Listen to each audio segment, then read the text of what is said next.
不是，什么情况？我居然重生了！这不是我刚上高中那年吗？1999年，太好了！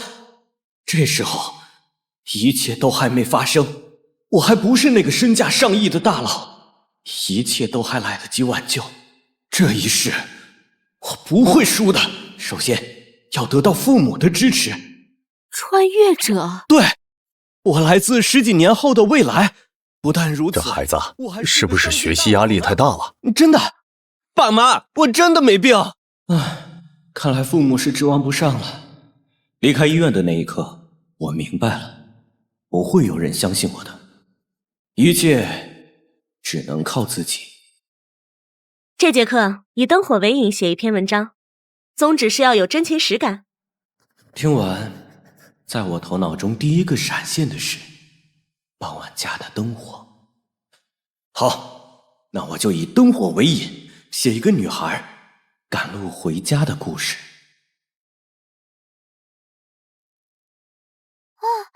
这写的也太好了吧！太感人了，宇文飞，你参加新概念作文大赛吧，一定能拿奖的。好。呲，真以为新概念什么人都能参加，不自量力。吴秀，你永远都不会明白，在你看来，这只是一场作文比赛，而对于我，是改写命运的第一步。菲菲，11点了还不睡吗？哦，你先睡吧，我还得写一会儿。李老师，我的作文改好了。哦，是吗？我看看。也不知道能不能过关。宇文飞，看你的文风，可不像一个16岁孩子写的文章啊。平时读的杂书多了些，所以绝对不行！为什么不行啊？靠写作文能考上大学吗？你这是不务正业！不懂就不要乱说。作文获奖的话，可以保送名校的。菲菲，这点钱你拿着。妈，我不会辜负你的。宇文飞，想在作文比赛上拿名次，别想美事了。宇文飞，别听他的，我给你找了很多资料，加油。梦琪，谢谢你。为了这个背影，今生我无怨无悔。这次是复赛，题目是时光，大家一定要好好审完题再写。老师，我写完了。天哪，我教学这么多年，从未见过如此精彩的文章。不可能，宇文飞不可能获奖的。吴秀，你真是太小瞧我了。宇文飞，你毕业后愿意来北大就读吗？我不服，凭什么他可以得奖，还能保送？宇文飞，我不服。吴秀，你哪里会知道我的志向？比赛结束了，但是我的生活却并不平静。唉，爸，什么事儿啊？这么愁眉苦脸的？唉，还不是因为单位的种子的事。最近收了大量麦种，急需晾晒和分装，然而却找不到临时工。即使单位已经开到了50元一天的价格，还是找不到。一天50块，这些活要是交给县一中那些体育生正合适啊。他们家境不富裕，最渴望外快了。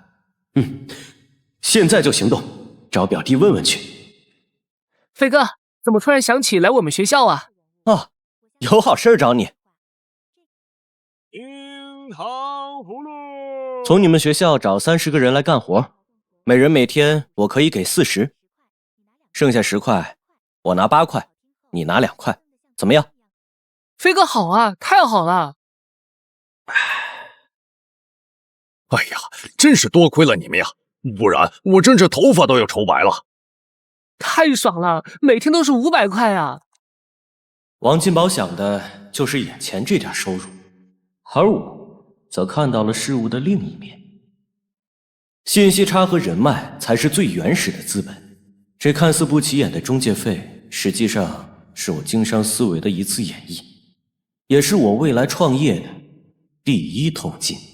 有了创业资本，我立刻与本地企业家刘东取得了联系。我这个想法怎么样？我要做这个西关市场规范化项目，一旦盘活，预计收益可达5万元。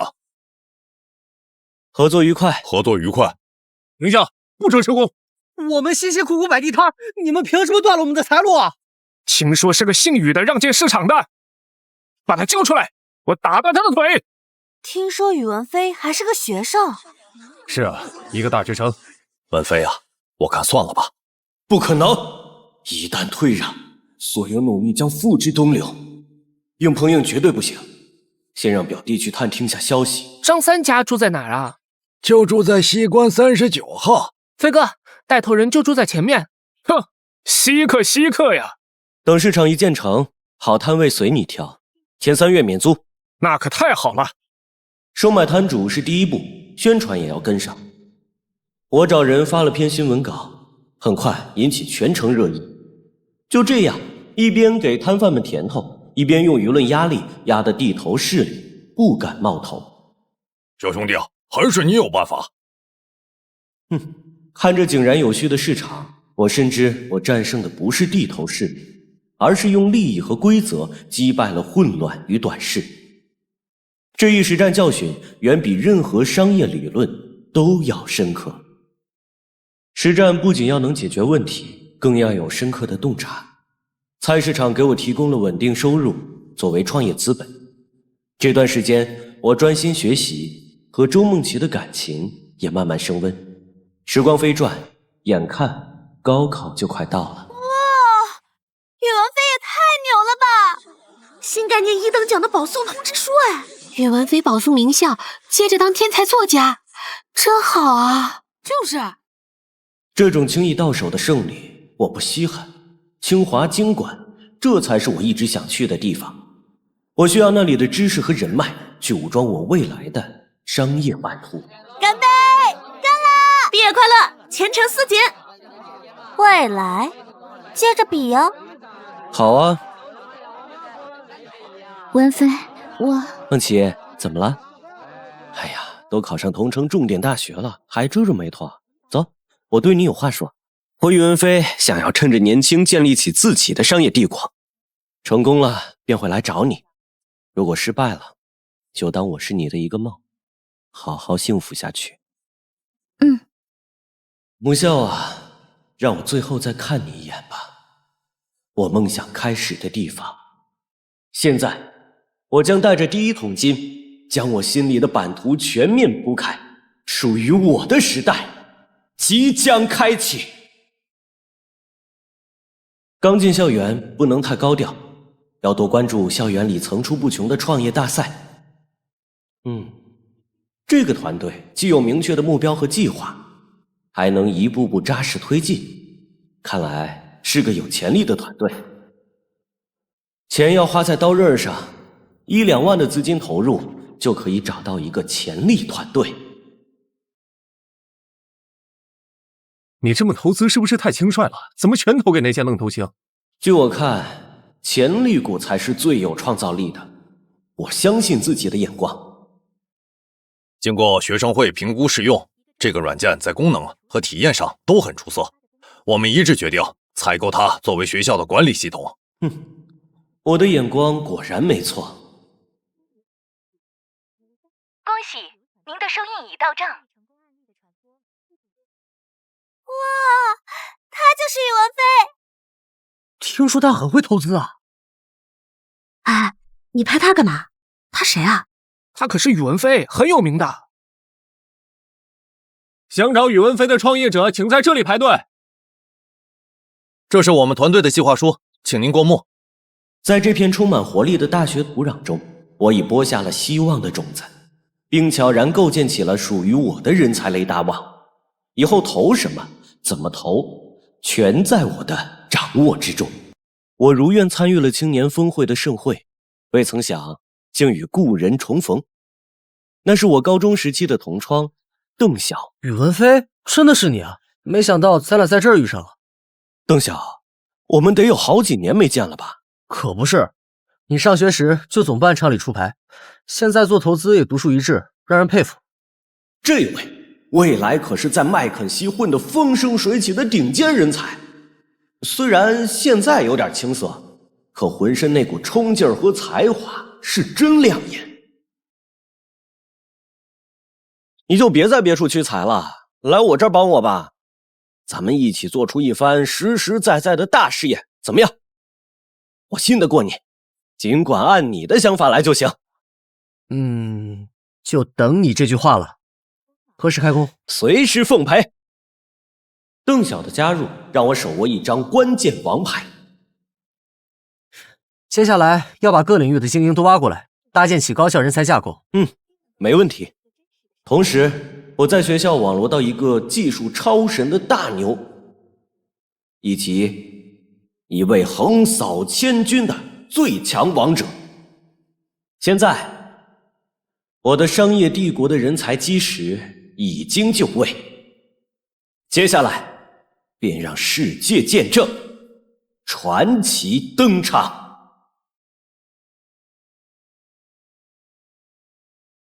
同学们，欢迎大家来到商业策划大赛的现场。今天我们队志在必得，有我们在，你可要失望了。太精彩了！完美的辩论，完美。宇文飞，你别得意，下次我一定赢你。好，随时奉陪。不过，赢家永远是我。臭美。上了大学以后，跟吴秀的关系变得亦敌亦友，也蛮不错的。同学，你往前走，看到图书馆，再左转就到了。谢谢。别客气。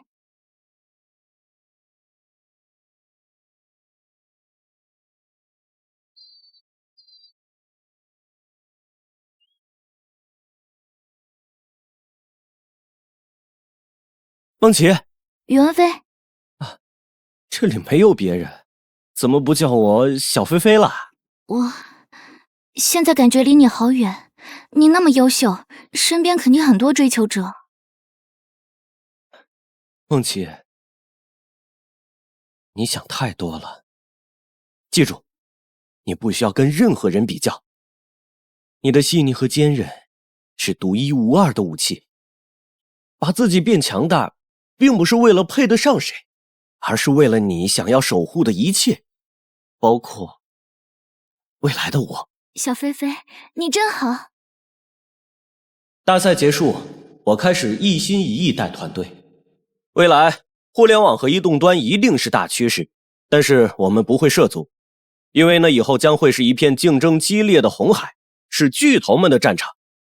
而我们要专注构建一个生态系统，一个能够掌控用户体验的底层系统，那就是我们的星火 OS 系统。我说一下我的想法，操作系统太抽象太遥远了，在这上面投入巨大资金是风险很大的事情，所以我不同意。风险和机会并存嘛。10年前，又有谁能预见到智能手机会发展到今天这般模样？未来的战场将不再局限于硬件参数的竞争，而是会转向生态系统的构建和话语权的争夺。这一步，我们必须要走。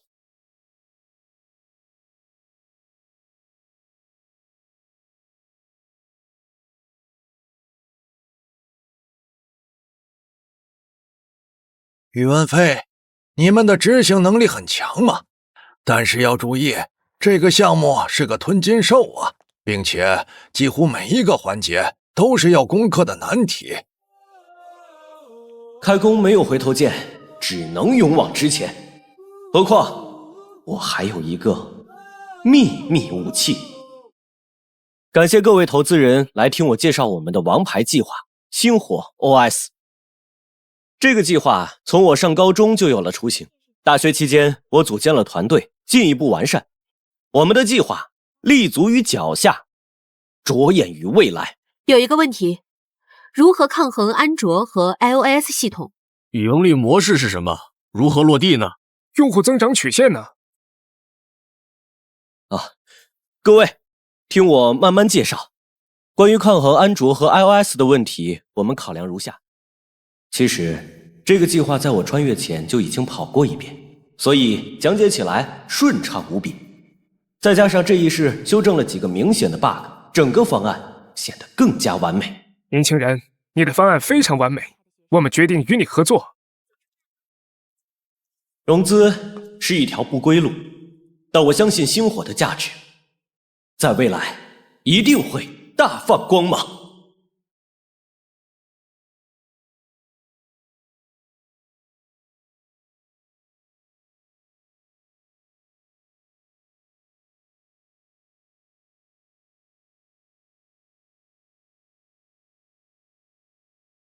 这次融资成功只是一个开始，各位不要松懈，继续加油。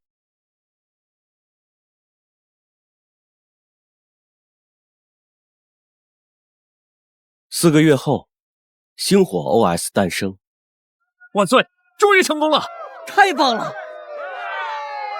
先别急，我们小范围测试一下。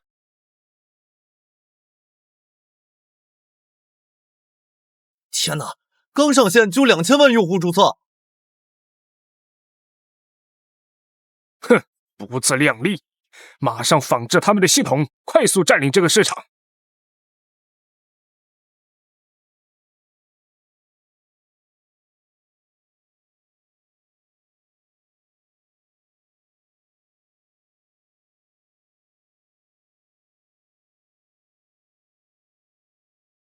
昙花一现的模仿者，这个星火真是不知天高地厚，连唐三也敢模仿。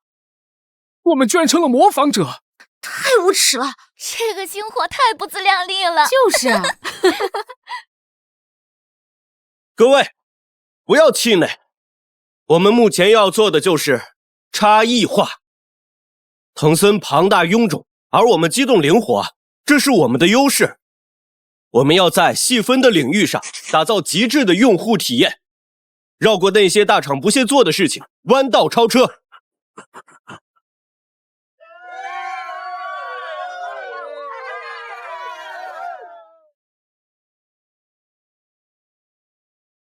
在我内心中，隐隐感觉到了，这盘棋将会因为我的加入而改写。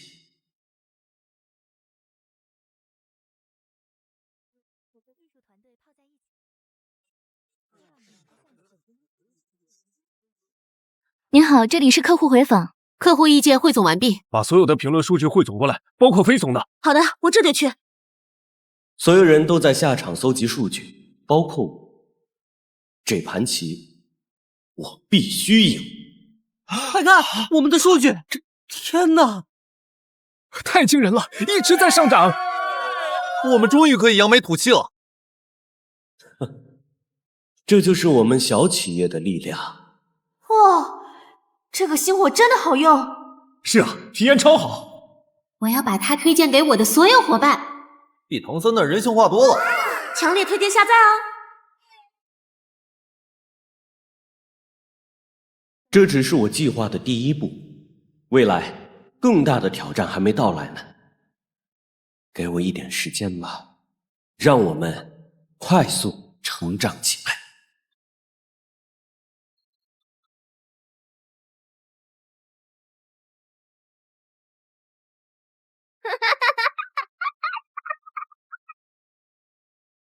在经历了一段平稳期后，飞总好，飞事总好。情又有了些变化。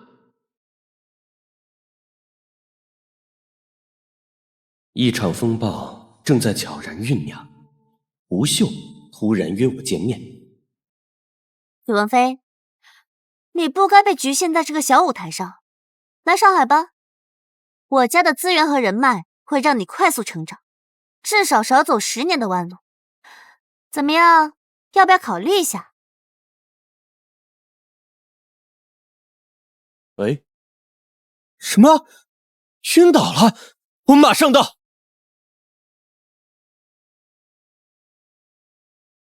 梦琪，你没事吧？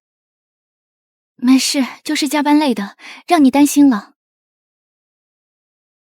梦琪，都是我不好，最近忽略了你的情况。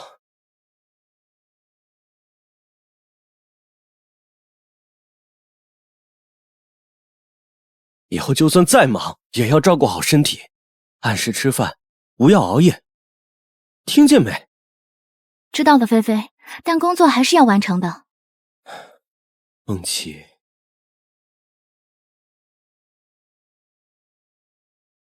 宇文飞，希望你能认真考虑一下，我可以安排你见资本，希望你不要拒绝我。哼，资本的钱是那么好拿的吗？一切都是有代价的。但是有一点，公司的账户快要见底了，连续被投资机构拒绝，更是雪上加霜。3个月内，公司必须找到资金。各位，困难都是暂时的。费总，服务器再不续费，我们公司的电脑就是一堆废铁。总会有办法的。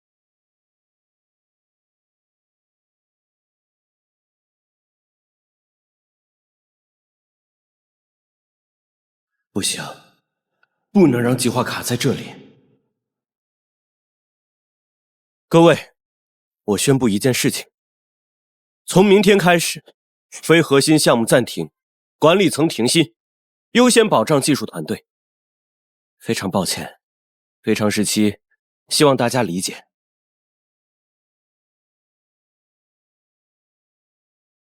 会议结束了，我陷入了自我怀疑当中。当初我是否应该答应吴秀的邀请啊？唉，感觉公司快不行了。我们跳槽吧。唉，一筹莫展。飞总，梦琪，你怎么过来了？你不是在住院吗？你怎么跑过来了？我找到问题的关键了，快叫管理层来开会。大家看这份数据报表。听说有转机了，但愿吧。这是我做的用户画像，虽然我们的用户总量不如腾森，但我们高端用户的留存率是他们的3倍，这就是我们的突破口。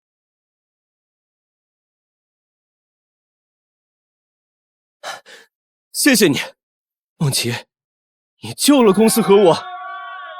听起来好像问题解决了，所有人都恢复了干劲。不跳了，加油，加油！同志们，这次我们以扎实的数据为中心，紧贴用户的需求，让我们一起来打造星火 2.0 版本。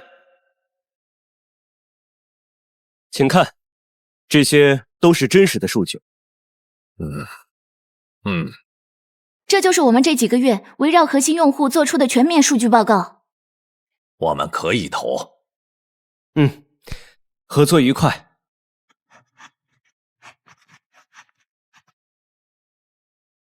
Yes， 终于渡过难关了。今天要好好庆祝一下。各位，先等等。战争才刚刚开始，大家不要着急庆功。听我说接下来的战略。首先，用3倍的薪资去挖人。其次，在对手总部对面大厦租下整面广告牌，写上寻找被埋没的创新者。最后，要快速开启燎原计划，把 API 接口分享给第3方开发者。太激进了，光是广告牌就要80万，这划得来吗？不如升级的技术。技术要升级，同时也要注意打法。是该我们反击的时候了。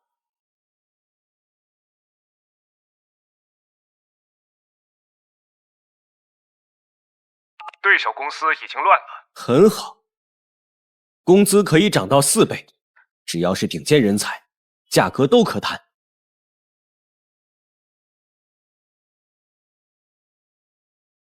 在所有人才里，我最渴求的是对手公司的首席架构师，必须要我亲自出马了。张工，这是星火计划 OS 未来3年的计划，我们非常想听听您的看法。星火计划，这我真的可以看吗？当然。是这样，真让人惊讶呀！你们竟然想到这么远了，真可惜我不能参与。张工，语气感慨，不如加入如何？年薪200万，您可愿意？可我签了竞业协议。您仔细看下条款，限制范围并不包括基础架构研发。这你也了解？等我打个电话。胡总，这些年我受够了，贵公司根本就不重视人才。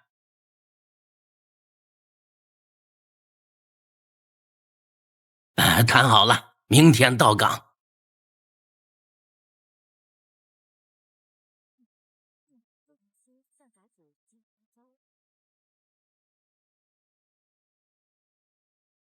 各位新同事，今后还请大家多多关照。做基础架构最重要的在于底层思维，还得您示范一下。把技术人员都叫来。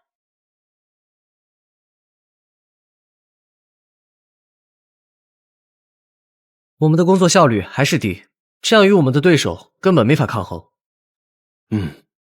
这个情况我有考虑，我已经有了布局。人才最恐惧的是什么？才华被埋没。所以我改了广告牌，这一招我憋了许久。同时我还打出了被对手抢注专利的工程师的名字。有人吗？我是对手公司的 UI 设计师，我要投诚。他们剽窃了我的交互方案。别急，说说你的方案。从 A 点到 B 点，中间绕过 F 点。这个方案可以在后天的峰会上展示出来。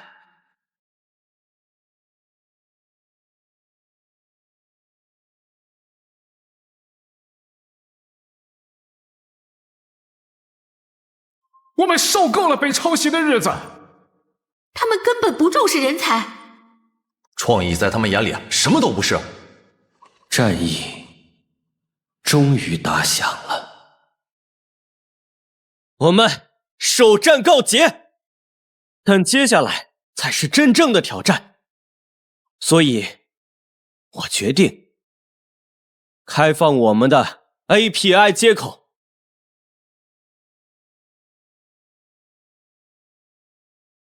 不会技术泄露吗？把我们的技术拿出去共享。我要把这个饼做大。我支持。好，就这么决定了。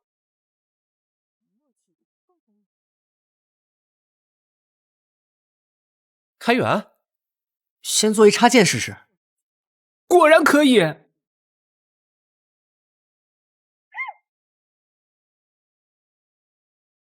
怎么样？愿意加入我们吗？啊！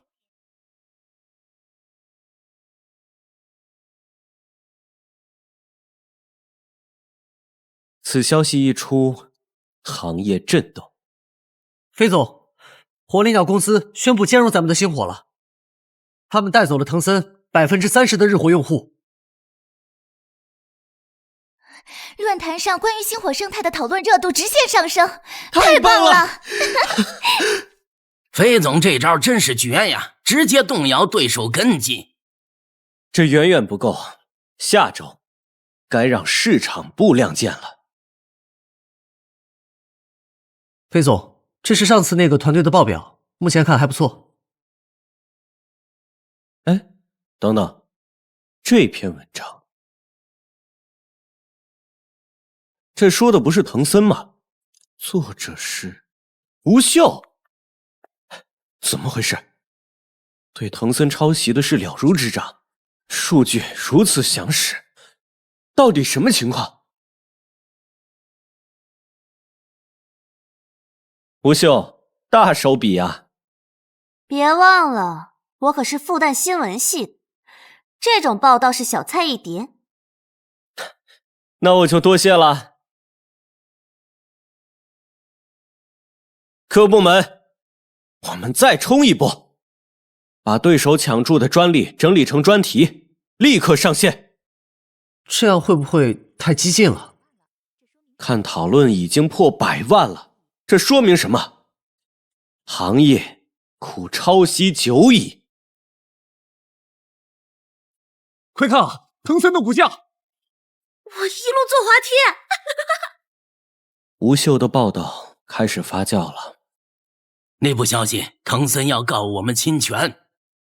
终于狗急跳墙了。让法务部把准备好的材料发出去吧，是时候让他们付出代价了。不是吧？藤森起诉我们？太无耻了！公司怕是要赔死吧？哼，狗急跳墙，还好我早有准备。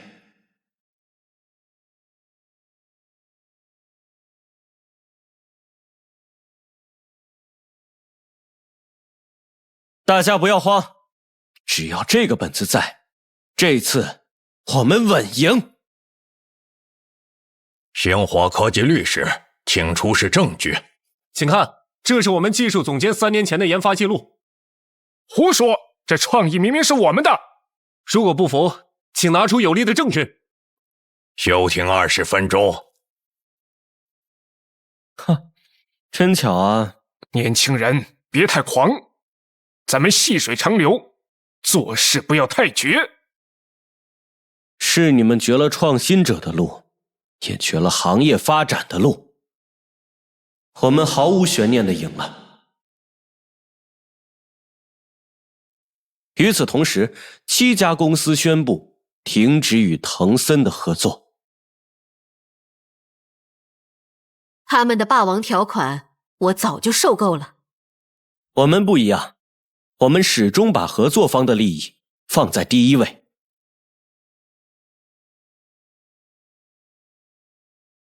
飞总，你什么时候布的这步棋？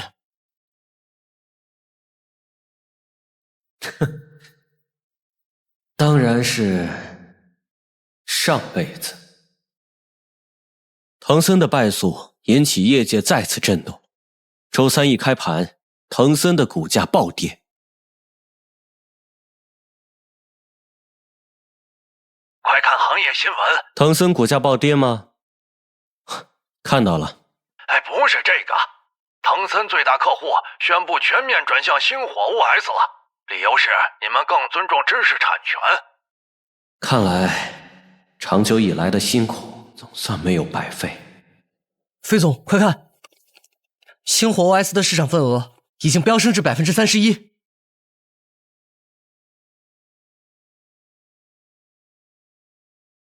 致全体同仁，今夜之后，行业由我们定义。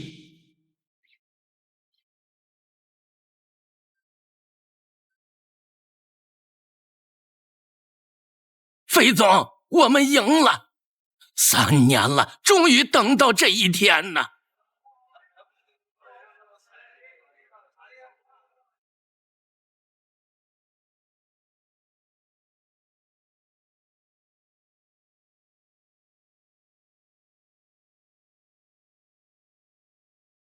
菲菲，我们赢了，我们终于熬到了这一天。菲菲，今天还有猎头公司在挖我，薪水是现在的3倍呢。那很好啊，3倍薪资哦，机会难得啊。讨厌，我哪也不去，给多少钱我也不去，我要永远在你身边。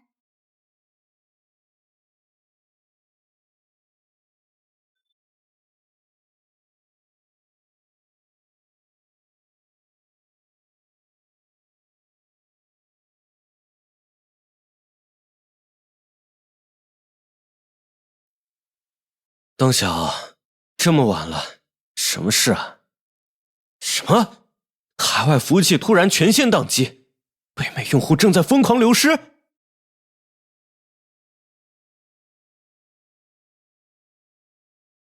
不是普通的技术故障，是遭到了分布式攻击，而且流量来源全在境外。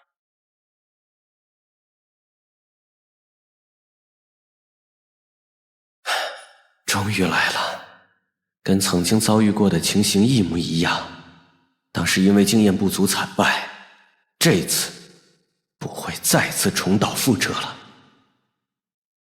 所有技术核心人员听我命令，立刻启动方舟计划，全线启动我们在海外秘密建立的备用服务器集群。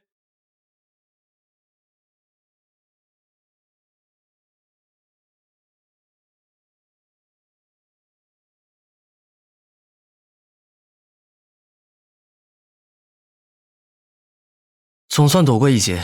这里是网络安全公司发来的报告，攻击源居然是硅谷的微软公司，他们是想扼杀我们在海外的成长呀。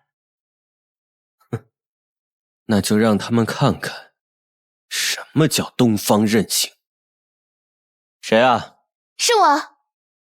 费总，这是财务总监让我转交给您的。财务总监？有什么事不能单说？辞职？什么情况？果然不在。梦琪，财务总监王鑫辞职了，现在已经找不到人了，你赶紧去找找。啊？哦，好。费总，他家没有，机场没有，电话也关机，现在我们该怎么办呀？王鑫不是辞职这么简单，他带走了公司明年的市场预算方案，看来只能告知董事会了。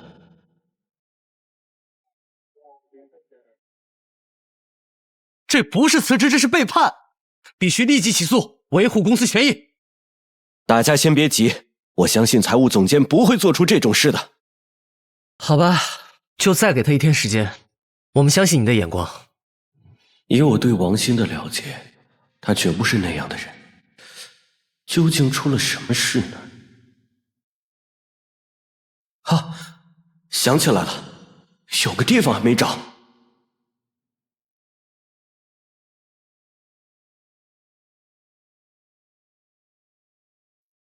王鑫，你果然在这儿。说吧，究竟怎么回事？他们绑架了我女儿，让我当商业间谍，我没办法才……我明白了。明天照常上班，我们一起面对。情况就是这样，我们给他们来个将计就计。感谢飞总的信任。一份虚假的预算方案流向了我们的竞争对手，成功女儿也安全回来了。3天后，我们突然开新闻发布会。这次不一样，我们更新了预算方案和全新的加密协议，比以往更高级。他们到底在搞什么呀？这跟资料里的不符啊！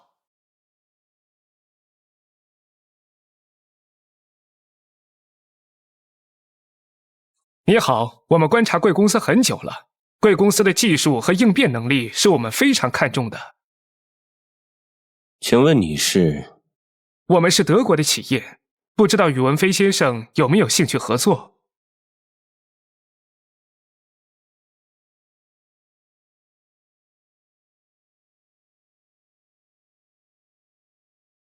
感谢宇文飞先生的到来，那么我们废话不多说，直接聊合作吧。我们之间的合作很简单，只要你们把服务器集群建在欧盟内，其他条件你们随便提。这么做不等于把自己的命根子交到了别人手里？可以，条件是技术标准必须由我们双方共同定制。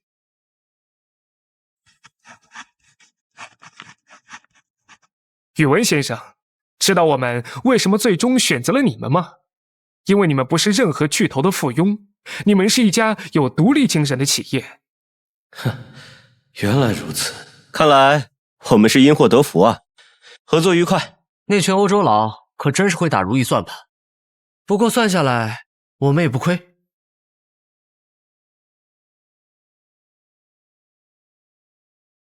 看呐，欧洲市场潜力巨大，商机无限呀！哎，飞总，怎么看你不太高兴的样子？你来看看这个。这是什么？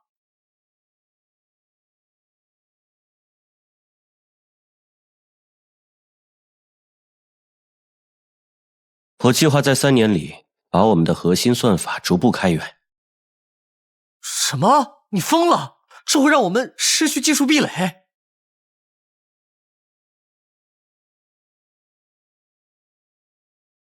知道为什么欧洲人选择我们吗？因为他们受够了封闭系统的束缚，我们正好顺势而为，把饼做大。开始吧，开源第一个技术模块。凌晨的一则新闻证实了我的抉择是正确的。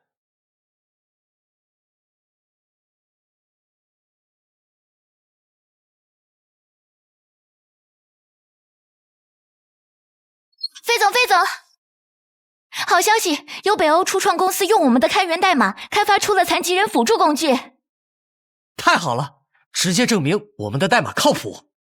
7天后，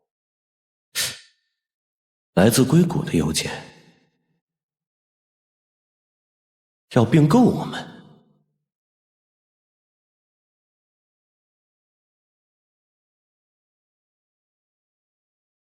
这件事你们怎么想？好事啊，我同意。飞总怎么想？就算硅谷再有钱，也买不下我们的未来。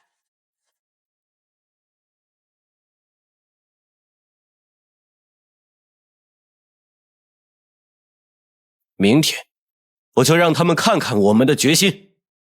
开源一直是我们的理念，同时在这里，我对全球5大实验室发出诚挚的邀请，邀请他们共同主导技术的未来演进。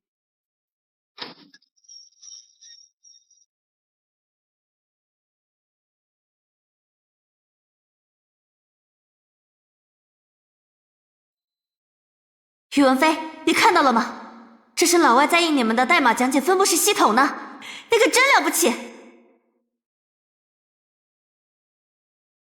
今天的成就来自于在座的每一个人。你才是最棒的！仅用了2年，我们就坐在了牌桌上。这还远远不够，下一步，我要让世界真正见识我们的力量。张涛，这个月你已经请了7天假了。哎呀，没办法呀，母亲心脏不好，需要手术。这次得问一下飞总了。如此密集的请假，总感觉哪里不对。张工可是团队里最早的核心成员，他负责的是最核心的技术模块，一直以来他的责任心和事业心我都非常认可。但是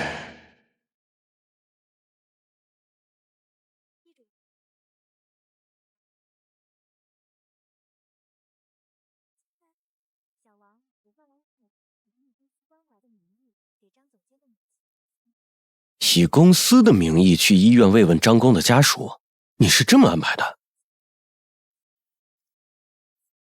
是的，这样做也比较自然。我确实去了医院，但是我并没有见到张涛的母亲，据说她在老家身体好着呢。他老妈没病，但是他最近频繁申请大额预支款，理由都是给老妈治病。他究竟有什么目的？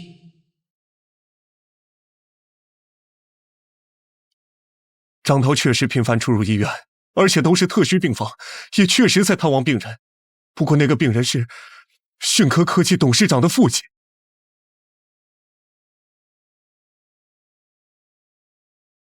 这天，张涛又要请假。飞总，我老妈这几天心脏病又犯了，我想请几天假。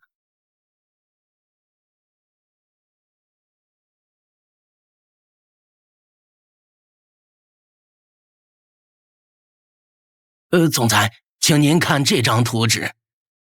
哼，张涛，你果然在搞些见不得人的事。这是我们公司下个季度的产品规划图，这个产品是之前产品的改良版。张总监办事真是痛快，只要你能拿到源代码，500万立刻到账，而且我们还可以安排您全家移民到国外。您放心，最迟下周我就能搞到手。不过，能不能先预支一部分钱给我呀？张涛，吃里扒外的东西。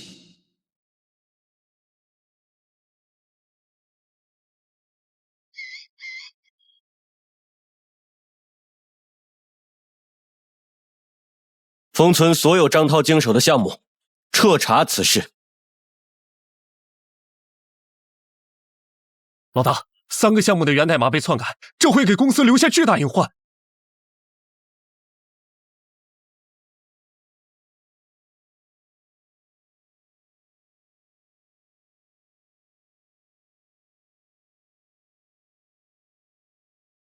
张总监，你母亲的病没事吧？费总，这么晚了还在加班啊？我问你，你母亲的病怎么样了？好多了。多谢费总关心。还在装？不如你先看看这个，再回答不迟。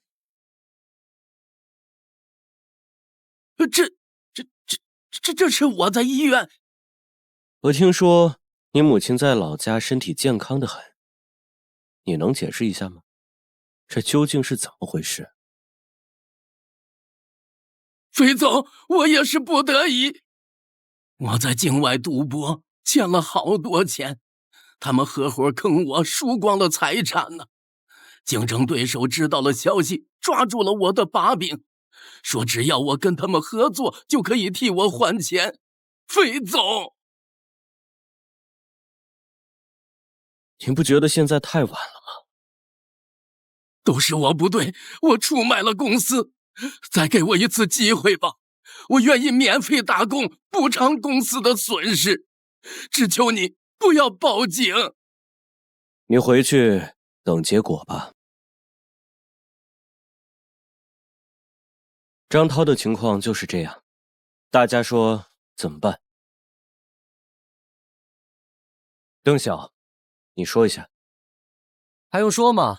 必须立刻开除，并且追究法律责任，否则以后还怎么服众？规则一旦打破，公司就乱套了。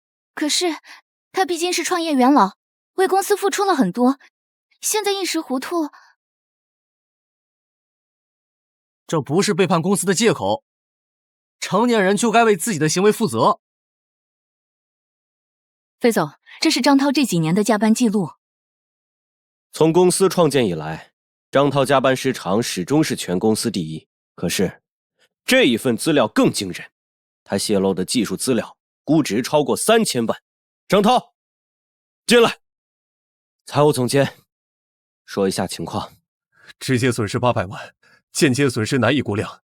更严重的是，我们的核心技术优势可能会因此丧失。不止如此，他还想挖走整个算法团队。如果他真的得逞了，我们的损失就不止这些。都是我不好啊，我愿意赔偿所有损失，只求不要让我坐牢。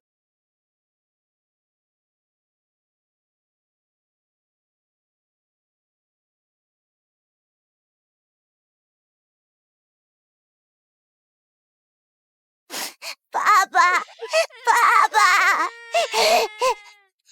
宇文总，求您了，再给他一个改过自新的机会吧。那群债主昨天跑到家里泼油漆，2个孩子被吓得哇哇哭。这都不能成为理由。保安，先安排他们去隔壁休息一下。张涛，你连自己的家人都保护不好，还妄想什么将功补过？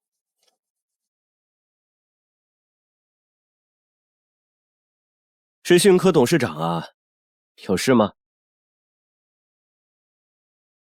我正忙着呢，有话直说吧。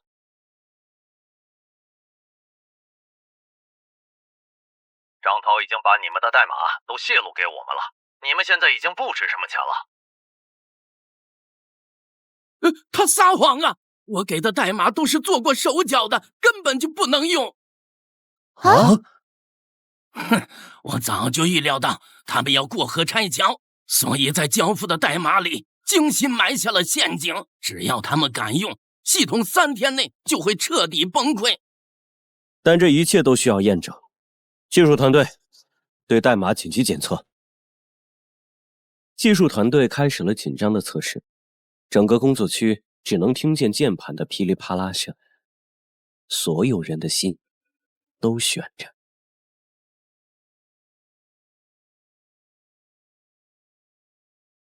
果然锁死了，我没撒谎吧？一旦对方强行运转，系统就会瘫痪。我就是防范他们不会信守承诺，所以才留了一手。但是这绝不能成为你逃避过错的借口。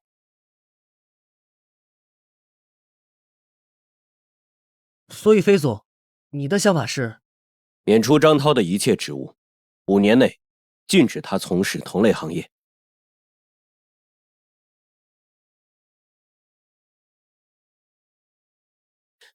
张涛，公司也并非无情，会帮你还清赌债，但这些钱要从你未来的收入中扣除。谢谢飞总，您是我的恩人呐。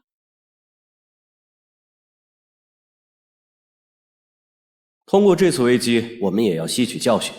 我们要建立起一套机制，保护我们的员工权益不会受到威胁。万岁，飞总万岁！这样一来，我们公司的凝聚力更强了。这次危机不但没有击垮我们，反而让团队更加有凝聚力。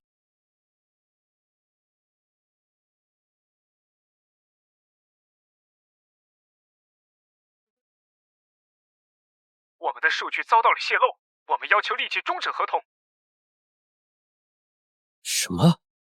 怎么会这样？我马上去公司处理。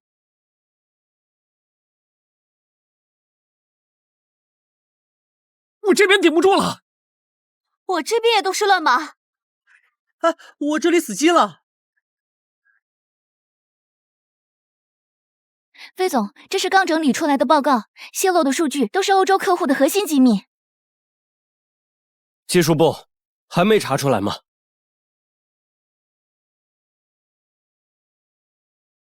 数据是从一个特殊加密通道泄露出去的，这个加密通道在李总负责的模块里。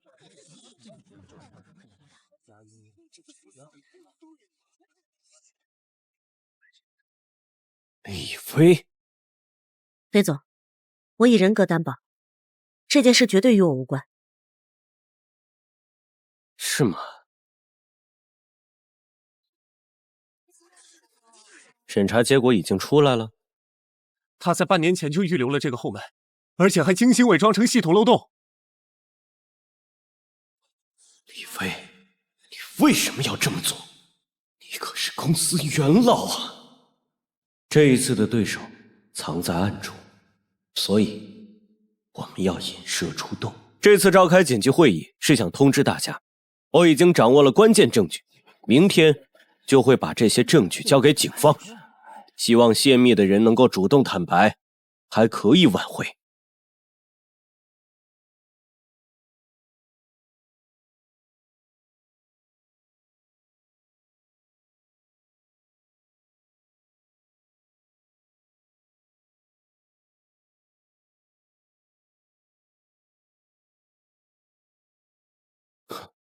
李飞，果然是你。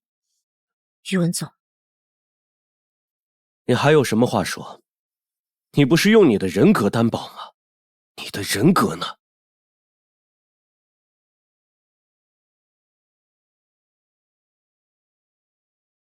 宇文总，这是我跟对方周旋的全部语音。我其实早就料到会有这一天，所以暗中保留了证据。他们不仅让我窃取数据，还让我安装木马，关键时刻摧毁公司。为什么要做这种事？他们绑架了我妹妹。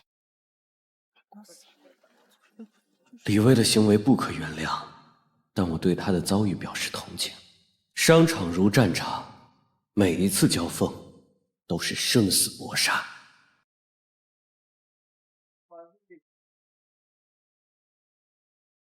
在李薇的配合下，我们快速修复了数据，同时追踪到了对手的服务器所在。技术团队连夜开发出一套高针对性的防护系统，同时向对方服务器发出了精心设计的虚假数据。飞总好一招瞒天过海。对于这次数据泄露事件，我们首次官方予以澄清，这完全是一次内部演习。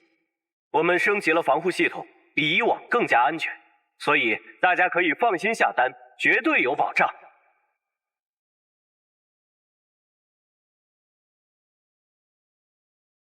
对于李薇的问题，我选择了原谅。他的问题与张涛不同，他是被人胁迫，再加上他后来积极配合调查，避免了公司进一步损失，同时还加入了新成立的网络安全研究院。真正的安全不在于毫无漏洞，而在于能否迅速有效地修补漏洞。这场危机让我们意识到，必须要建立更完善的内控系统，所以我们要引入第三方安全审计，并建立员工心理健康安全系统。飞总，棒！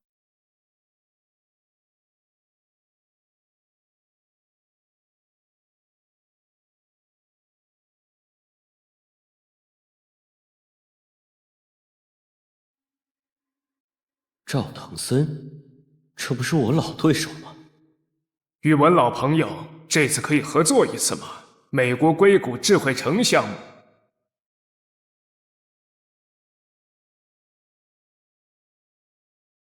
果然那句话说的没错，没有永远的敌人，只有永远的利益。老朋友，很荣幸能跟您合作。3天后，硅谷见。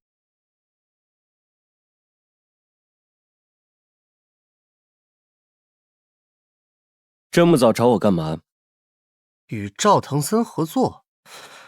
他们去年还挖我们的技术团队，这不是与虎谋皮吗？费总，您看数据，腾森资金紧张，可能想借我们技术渡过难关。这次硅谷的项目要求竞标方在美国有成功案例，而腾森3年前恰好完成了旧金山项目。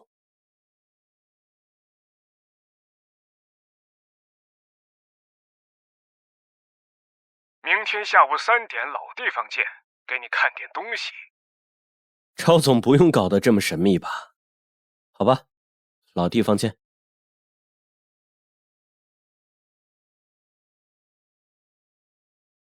与虎谋皮的事我不会做，那是找死。但是与狼共舞倒是可以试试。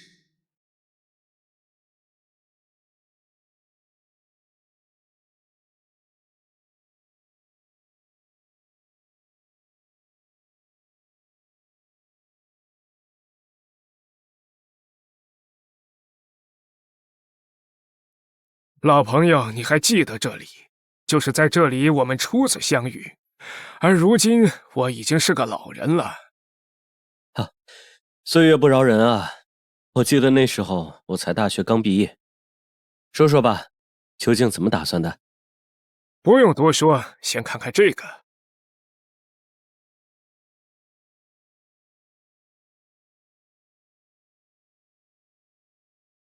白宫。这个项目背后有着白宫的背景，一旦中标，就等于进入了美国核心基建项目。这个项目的确诱人，但是敌人可是新科集团啊，他们与当地政要关系十分密切，所以单打独斗我们都不是对手，但如果我们联合起来，或许会有胜算。孟琪。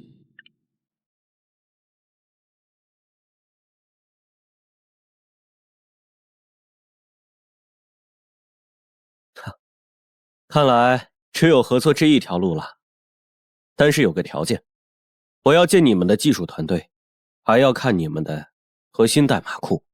就知道你会这么说，明天来我们公司随便你看。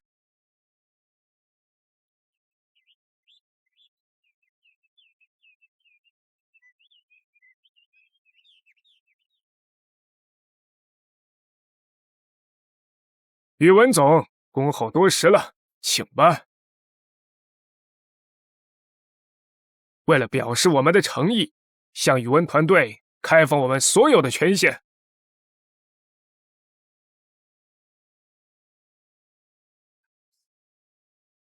飞总，他们的技术比我们预想的还要落后，合作的话，我们恐怕会吃大亏啊。没想到，响当当的藤森，也就是表面光鲜。等等，新科的标书模板。奇怪，新科集团的标书模板怎么会在这里？那是上周，那是几年前的模板了。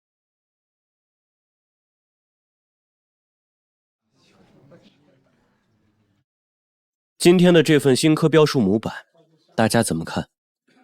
哼，这是藤森和新科给咱们设下的局。对啊，千万不能上当。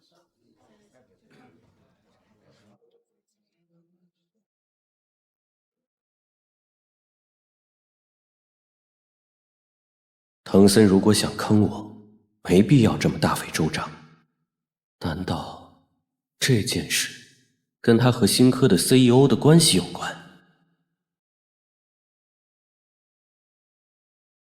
你说的没错，我跟新科 CEO 是同父异母的兄弟，但我们反目20多年了。其实我不太关心这个，我要的是这个项目，你要的是重振藤森，我们可以合作，我们可以成立合资公司，我们占股60%，但保留藤森品牌，充分给予你们技术自主权。这个条件听上去不错，但以我对你的了解，一定有附加条件。你要亲自带队，还要把你的小儿子接去圣何塞上学。你连我儿子考斯坦福的事都知道。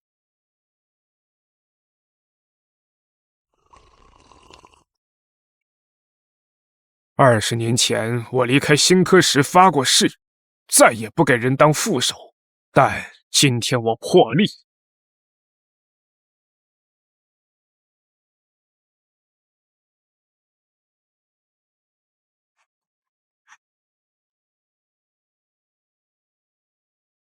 请允许我介绍几位老伙计，当年长城计划的核心成员，我用了10年才把他们找回来。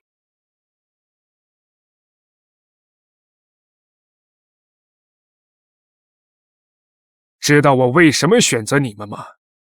因为20年前我也相信敌人可以变成朋友。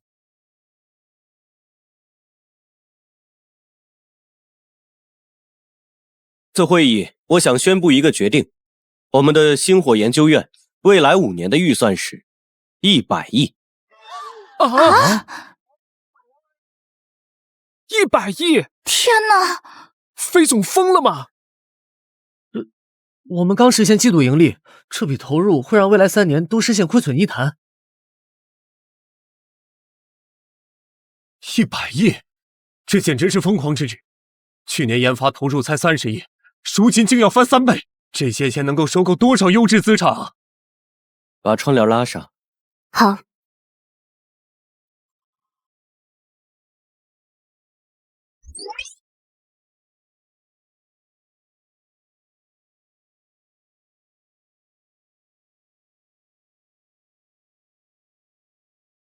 生产停滞，大批裁员，不做改变，这就是我们的未来。去年进口芯片就花费2万亿，无核心技术，我们永远是替人打工的组装厂。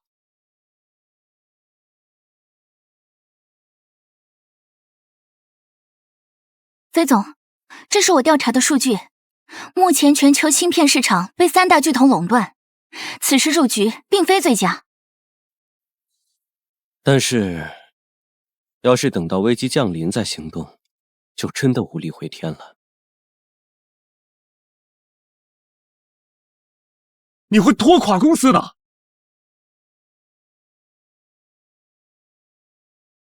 我知道这一步很艰难，但我们必须走。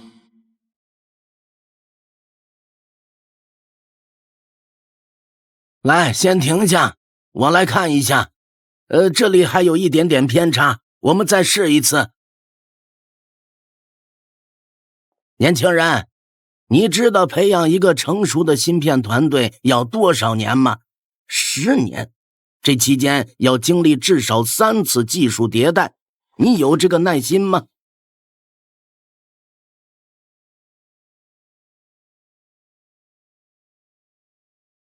教授，请过目。这是我的决心。一个人全部资产担保，每年投入不低于20亿，周期不少于30年。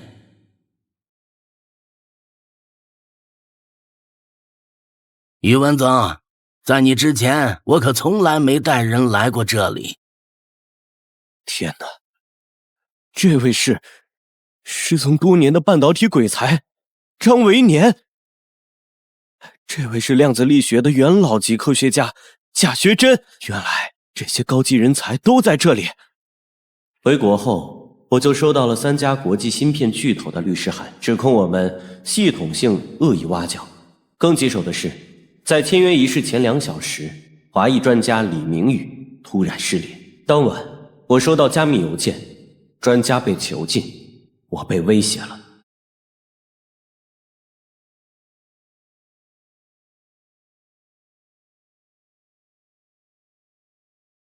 这台花了5亿买来的二手货，只能造出别人淘汰的28纳米产品，台积电都3纳米了。难道就真的一点办法也没有了吗？费总，好消息！军方看中了我们的自主可控方案，他们愿每年提供30亿研发资金，条件是在河北建备源生产线，我们有救了！凌晨3点，我在机场见到了陈博士。陈教授，你们辛苦了。哎，哪里，我们决定了，与其在斯坦福锦上添花，不如回国雪中送炭。可不要小瞧这个 U 盘呢，里面有3纳米制成的突破性构想，是我们未来的希望。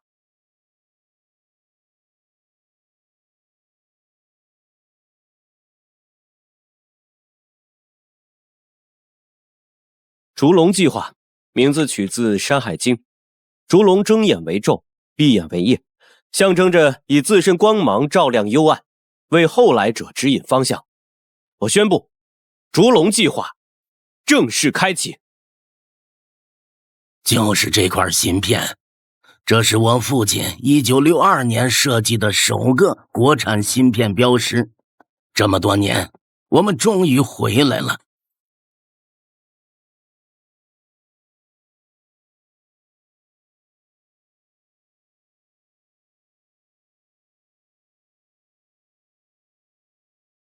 60载的科技传承，今天交到了我的手里。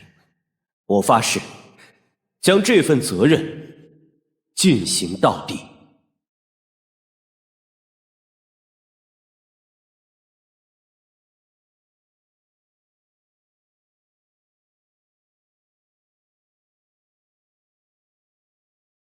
腾星硅谷项目进度滞后40%。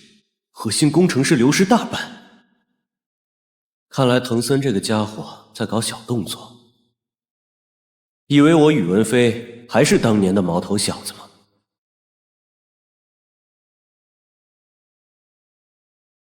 邓晓，订最早去硅谷的机票，叫上最擅长查假账的王祖。跟董事会怎么说？去考察新投资机会，另外叫安全部准备信号屏蔽器。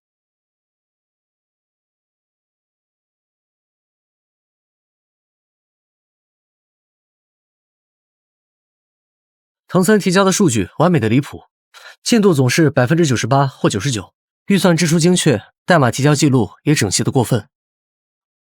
太完美了本身就是问题，刚合作，以前又是对手，怎么可能如此顺畅完美？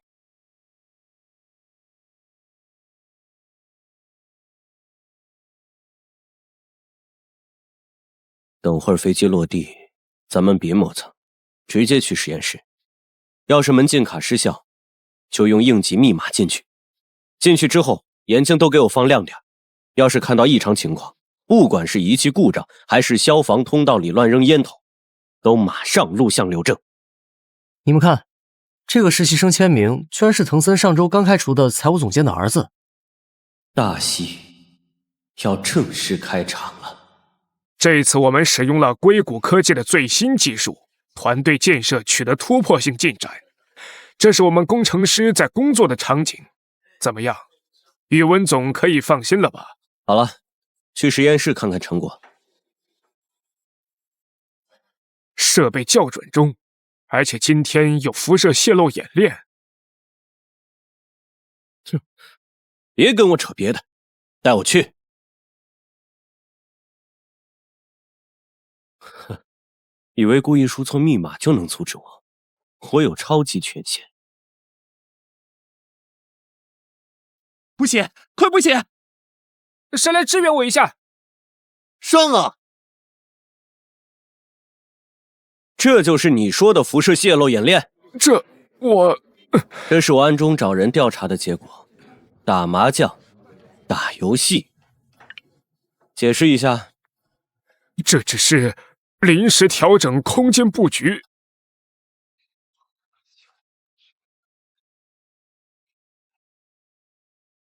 3个月烧掉2亿，实际进度为0，这就是你说的正常。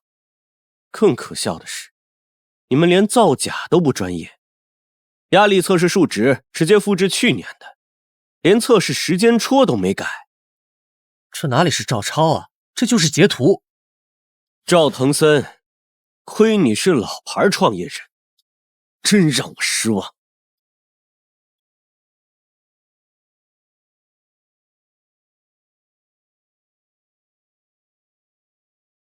我宣布，联合项目组就此解散。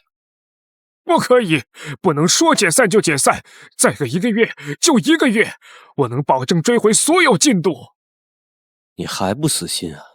看看这个，上周项目最关键的调试期，你跑去拉斯维加斯豪赌，你心里还有项目吗？过分！我们加班，你去赌场，太没责任心了。我再说一遍，项目就地解散，所有实验数据立即封存，服务器权限立刻冻结。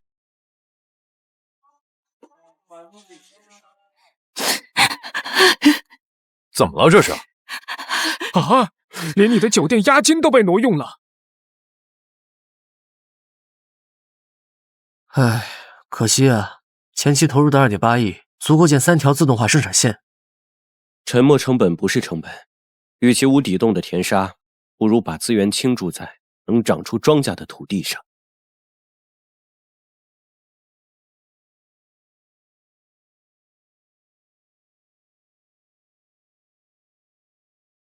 宇文总，这是我们的3维全息简报，28纳米制成的烛龙1号，良品率突破90%。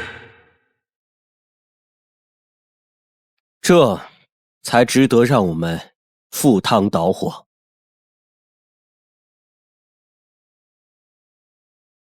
费总觉得这次项目可惜吗？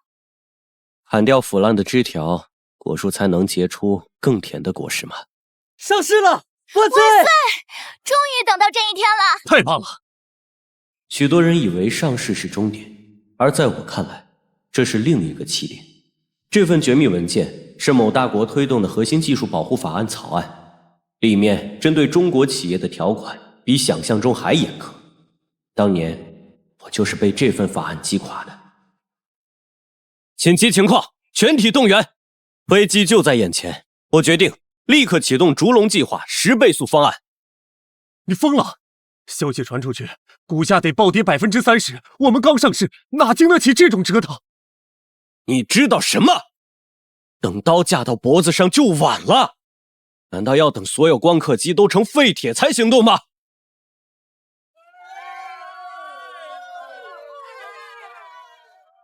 贝莱德和先锋发来警告，若启动计划，他们就抛售股票。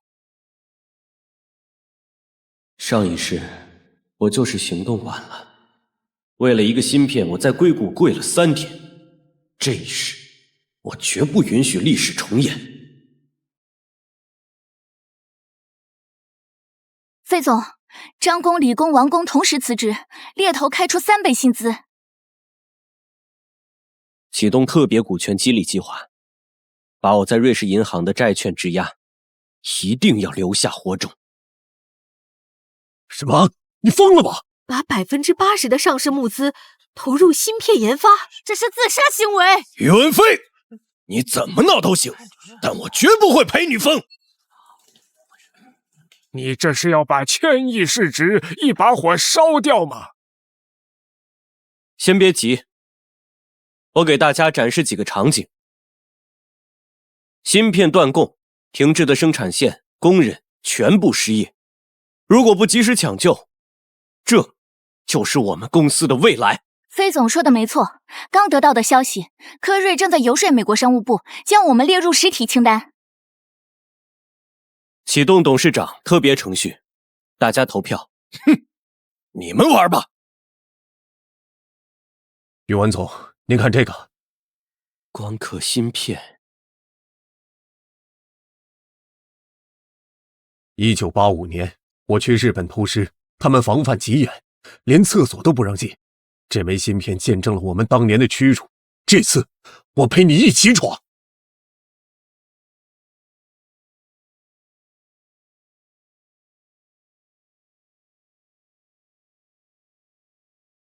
飞总，高盛他们在抛售，股价暴跌。让他们抛吧，用我个人资产回购。看飞总，除龙良品率升至92%，咱们有希望了。下一步，我们要应对即将到来的技术封锁，是该启动种子计划了。3个月内，在瑞士、新加坡、巴西建立起秘密研发中心，核心数据用量子加密后分布存储，每个节点设有自毁程序。最重要的，把7台被列入禁运清单的关键设备伪装成医疗器械，分3路运回国内。邓晓，这件事你来负责吧，只有你才能完成这个任务。终于通关了。报告，我们来晚了，烛龙设备已经被他们运回国。这次该我反击了。科瑞，咱们1周后见结果。1周后。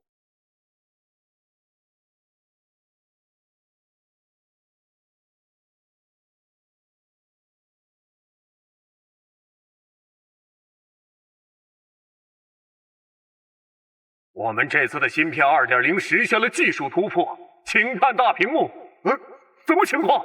怎么蓝屏了？受到不明程序攻击。结果很明显，科瑞芯片的 2.0 就是一个骗局。真正的战争，在敌人发觉前就已经结束了。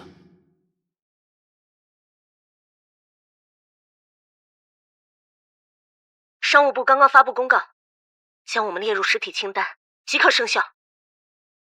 马上启动应急预案。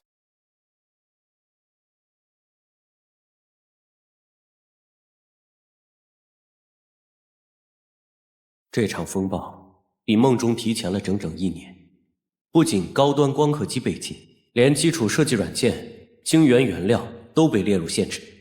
最致命的是操作系统层面，3大 EDA 厂商同时终止授权。停止授权了，怎么办呢？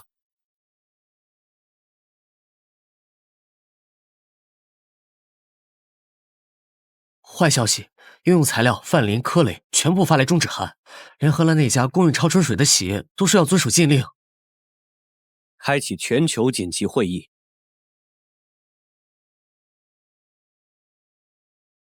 各位合作伙伴们，我们之前预估的危机提前到来了。现在我宣布，开启种子计划，立即启用瑞士备用服务器，巴西产线转为战时产能。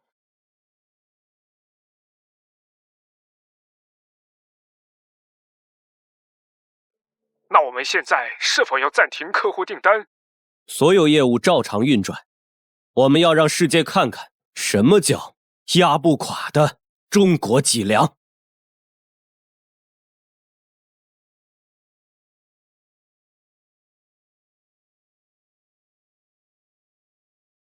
宇文总，对方给我女儿提供了约翰霍普金斯医院的全程治疗，还有500万安家费。对不起。工牌你先收着，记住，星火的大门永远为你敞开。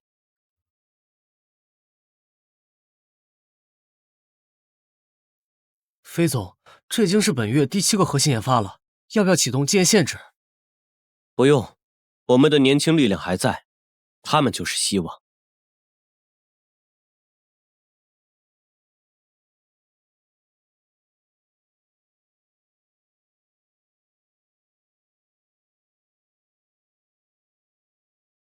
放弃烛龙，否则……你们到底是什么人？休想威胁我！你还是关心一下自己的命根子吧。都别动，把手里的东西放下！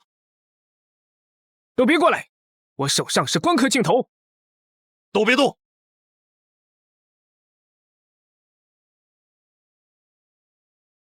蛇形纹身，境外雇佣兵的标记，损失超过3亿。哪怕是30亿、300亿，我也要把芯片做出来。宇文总，我们的实验室被人砸了，连我们的光刻机都被破坏了。最快要多久才能修好？2周。距离全球产品发布只剩3天，本来想带着新的芯片亮相，肯定来不及了。等等，如果用等离子蚀刻代替传统工艺，也许能行。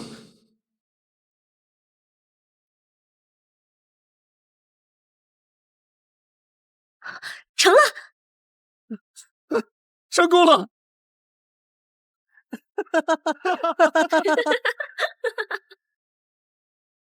我们要做的是千秋万代的事，是为国争光的事。请看，这是我们的项目进展数据，我们一直在进步。请看，这是我们的车间，目前我们已经初步实现了第1代产品的量化生产。哇，这就是我们国家自己的芯片呀！感谢对手让我们知道，中国人的创新基因里刻着愈挫愈勇4个字。费总，艾伦发来收购邀约。哟，金额是市值的5倍呢。不过，只能抱歉了，星火2字，千金不卖。可是这样只能招来更猛烈的打压。我们已经宣战了，就没有弹劾的可能。这一仗，必须赢。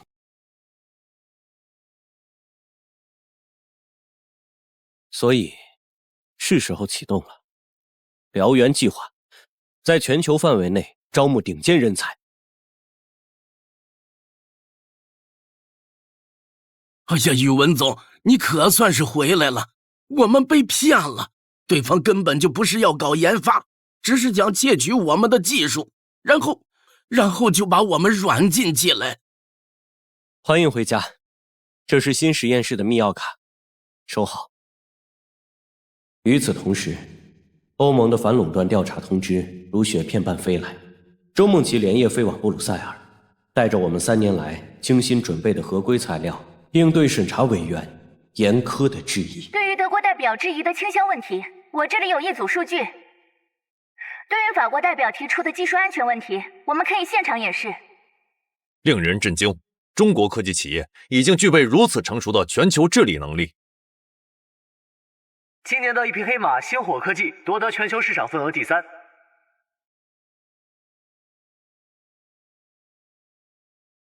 我们的创新科技才刚刚开始。宇文飞，我是科坠 CEO 艾伦，我们非常想与你们合作。你用了3年走完了我们30年的路，因为我们的征途是星辰大海。我们烛龙芯片拿下全球市场份额第1了！耶！终于成了，但为什么心里空落落的？菲菲，看你脸色不太好，喝点热水吧。梦琪，咱们结婚吧。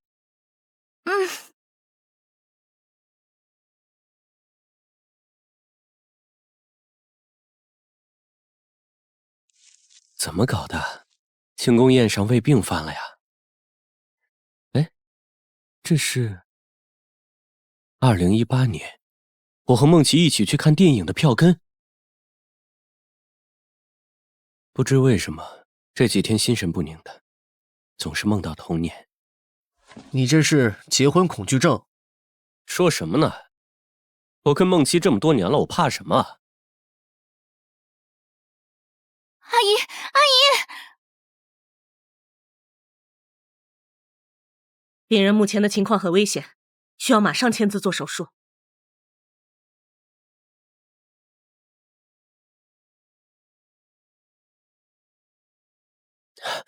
抱歉，手滑了。别担心，菲菲，阿姨会没事的。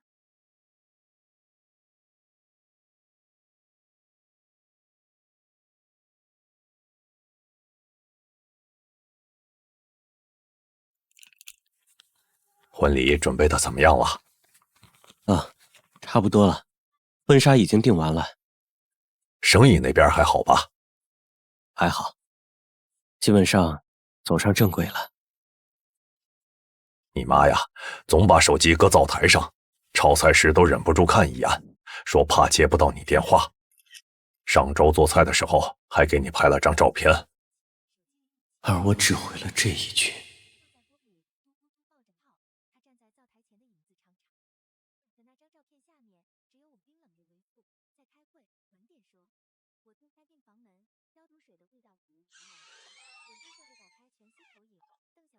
老大，你咋在 ICU 啊？华尔街那边。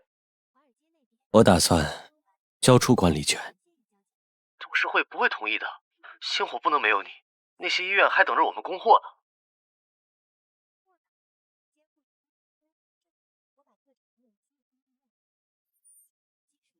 还记得我们为啥要造烛龙吗？你说要为国人争口气，我说的是为了让我爱的人永远不再担惊受怕。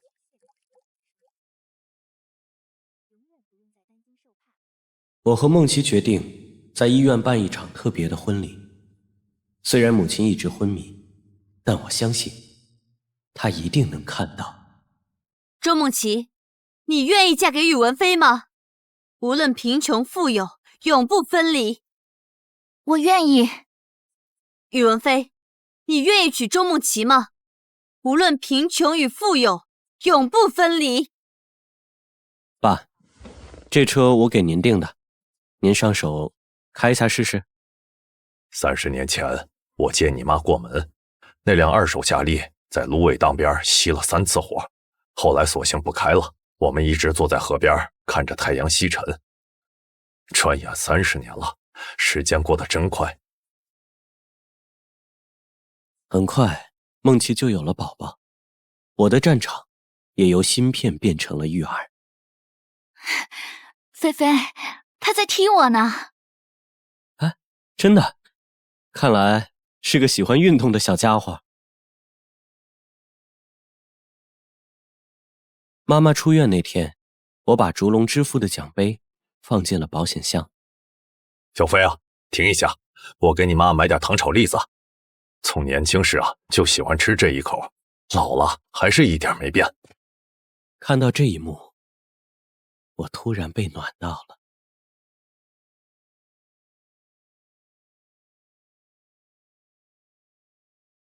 退居幕后的第一个清晨，我第一次闻到了花园中泥土的味道。菲菲，看这个月的财务报表。哎，都说了，你怀着孩子呢，你把工作交给邓晓就好了。这种简单的工作我还是可以的。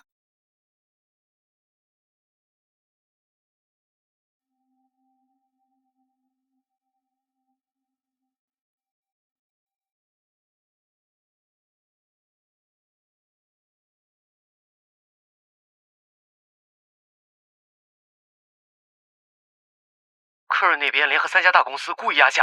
哼，好吧，那就启动烛龙之怒系统。啊，退居2线也不得安生啊。你呀，还说我，你不也是一样？小朋友不听话，总是要规训一下的。不过，目前最重要的还是我们的家庭。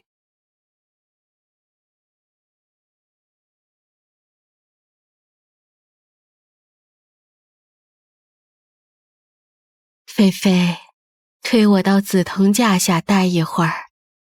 啊，好的。好安静啊，菲菲，你看，天边那颗星星，像不像你小时候在县城看的露天电影？母亲这句话瞬间把我拉回到30年前的小县城。我仿佛又看到了那个心中满是憧憬的少年，在飘落着粉笔灰的风水宝地写下了第一篇作文《灯火》。那时的我怎么会想到，这一盏小小的文学灯火最终会燎原成横跨3洲的科技星火。爸，你看，视频通话按这个键，语音通话按这个键。啊，好，我记一下。如今的生活跟我穿越前的生活完全不同，一个是把一生献给了事业，一个是激流勇退，回归生活。这不得不让我有一种平行时空的错觉。2个不同的宇文飞，各自有着自己的守护。飞总，阿姨，没打扰你们吧？小邓呀，好久没见你了，留下来吃饭。不了，阿姨，我汇报完就走。烛龙芯片目前已经占据全球市场38%的份额。邓晓的财报在耳边渐渐模糊，我的思绪又飘到了从前。我思考着时间，过去、现在、将来，也许并没有什么时间，一切都是感觉，一切都是这一颗心。